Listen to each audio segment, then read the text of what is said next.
আজ 25শে মার্চ গণহত্যা দিবস। আজকের এই দিনটি আমাদের স্কুলে হারজেল উচ্চ বিদ্যালয়ে কীভাবে উদযাপন করেছি সেটার একটা ব্লগ নিয়ে আপনাদের সামনে হাজির হয়ে গেলাম।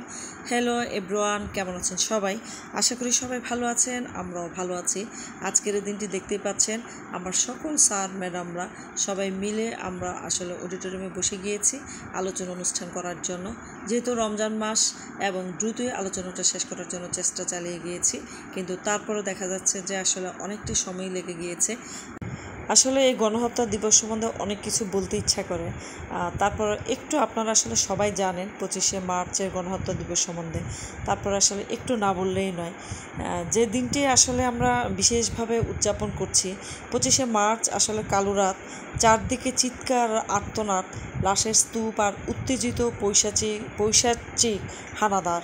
25শে মার্চ কালো রাত, আর সেই দিনটি আজকে উদযাপন করার জন্য আমরা আসলে সবাই স্কুলে সুন্দরভাবে আসলে দিবসটি উদযাপন করেছি। আসলে এই দিনের কথা বলে শেষ করা যাবে না। ইতিহাসের প্রত্যেকটা পাতায় পাতায় এই ইতিহাসের কথা লেখা আছে, এই দিনটির কথা লিখে আছে, যেখানে জাতীয় গণহত্যা দিবস, এই দিনটাতে আসলে গণহত্যা করা হয়েছিল। সেই দিনটির কথা আসলে কখনো ভুলার না। তা এই হচ্ছে অবস্থা।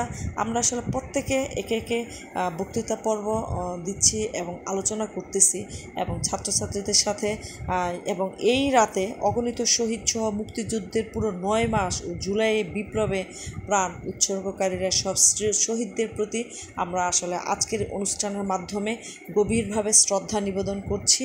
এবং এই দিনটি, যে আমাদের প্রধান শিক্ষক সুন্দরভাবে 25শে মার্চ গণহত্যা দিবস সম্বন্ধে খুব সুন্দরভাবে ওনার মূল্যবান বক্তব্য দিয়েছেন এবং আমরা সেটা সবাই মনোযোগ সহকারে শুনছি। যেটা আসলে এই দিনটির আসলে উদ্দেশ্য ছিল বাঙালিদের কণ্ঠ চিরতরে স্তব্ধ করে দেওয়া, যাতে বাঙালিরা উচ্চ কণ্ঠে কথা বলতে না পারে। এই জন্য ওরা চাচ্ছিল যে গণহত্যা করে বাঙালিদের কণ্ঠটাকে আমরা চিরতরে আসলে বন্ধ করে দিই। তো এই হচ্ছে আজকের এই 25শে মার্চের গণহত্যা দিবসের আসলে মূল্যবান কিছু কথা আপনাদের মানে একটু বলতে পারলাম। আশা করি সবাই ক্ষমার দৃষ্টিতে দেখবেন। আসলে অনুষ্ঠান শেষ করে আমি একটু গিয়েছিলাম আমাদের একটা দাদার দোকানে, যে দাদার দোকানে আসলে আমি প্রত্যেক দিনই কিছু না কিছু মানে কি বলে জামাকাপড় সেলাই করা, তৈরি করা, মানে অনেক কাজ নিয়ে ওনার কাছে যাওয়া হয়। তো সেই দাদার দোকানটা আপনাদের সাথে একটু শেয়ার করলাম। আশা করি সবার ভালো লাগবে। এবং আসলে এখানে আমার স্কুলের পাশেই মিরের বাজারে আসলে দাদার দোকান থেকে কাপড় সেলাই না করলে আসলে ভালোই লাগে না। ওনার সেলাই হাতের কাজ খুবই সুন্দর, খুবই সুন্দর। আপনারা যারা যেতে চান তারা অবশ্যই যাবেন। যদি আমার এই ব্লগটির মধ্যে কোনো ভুল ত্রুটি থেকে থাকে তাহলে অবশ্যই সবাই ক্ষমার দৃষ্টিতে দেখবেন। এবং আমার এই ব্লগটি যদি ভালো লেগে থাকে অবশ্যই সবাই সাবস্ক্রাইব করবেন, ফলো করবেন, লাইক করবেন, শেয়ার করবেন। আপনাদের একটা সাবস্ক্রাইবে, একটা ফলোতে আমি অবশ্য অনেক দূর এগিয়ে যেতে পারবো।